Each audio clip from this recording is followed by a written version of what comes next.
پھر انفرادی مقابلے ہوئے جن میں زبیر بن عوام رضی اللہ عنہ نے طلحہ بن ابی طلحہ کو قتل کیا، سعد بن ابی وقاص رضی اللہ عنہ نے ابو سعد کو مارا، اور عاصم بن ثابت رضی اللہ عنہ نے مصافے اور جلاس کو تیروں سے نشانہ بنایا۔ اس کے بعد باقاعدہ جنگ کا آغاز ہوا اور دونوں لشکر آپس میں ٹکرا گئے۔ ابو دجانہ رضی اللہ عنہ نے دشمن کی صفیں الٹ دی۔ حمزہ رضی اللہ عنہ اور علی رضی اللہ عنہ نے بھی بہادری سے لڑتے ہوئے کئی مشرکین کو قتل کر دیا۔ مسلمانوں نے قریش کو پیچھے دھکیل دیا اور ان کے خیموں تک پہنچ گئے۔ یہاں پر پانسا پلٹ گیا اور کفار بھاگنے لگے۔ ٹیلے پر موجود تیرانداز جن کو اللہ کے نبی نے مقرر فرمایا تھا، وہ صحابہ مال غنیمت جمع کرنے کے لیے نیچے اتر آئے، حالانکہ ان کے امیر عبداللہ بن جبیر رضی اللہ عنہ نے انہیں روکا۔ اس طرح ٹیلے پر صرف 14-15 افراد رہ گئے۔ خالد بن ولید نے تیراندازوں کے ٹیلے کو خالی دیکھ کر عقب سے حملہ کر دیا، جس سے مسلمانوں کو سخت نقصان ہوا۔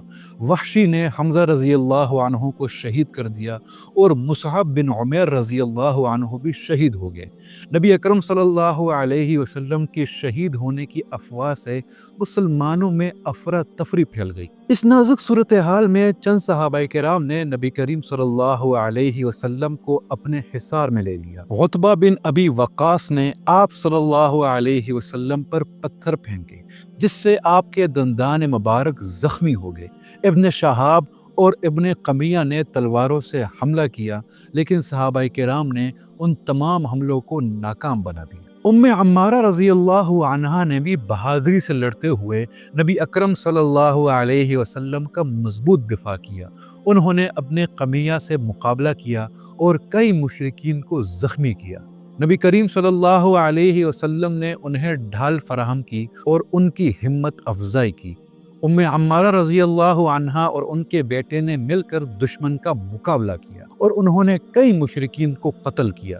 نبی کریم صلی اللہ علیہ وسلم نے ان کی بہادری کی تعریف کی۔ مشرکین نے تیروں سے حملہ کیا اور ابو دجانہ رضی اللہ عنہ نے نبی کریم صلی اللہ علیہ وسلم کو بچانے کے لیے اپنی پیٹھ پر تیر کھا لیے۔ حضور اکرم صلی اللہ علیہ وسلم کے بارے میں لاعلم مسلمان ہمت مشتبہ کرنے لگے اور ایک دوسرے کو حوصلہ دینے لگے۔ ثابت بن دحداح رضی اللہ عنہ نے انصار کو جمع کیا اور قریش کے گھڑ سوار دستے کا مقابلہ کرتے ہوئے شہید ہو گئے۔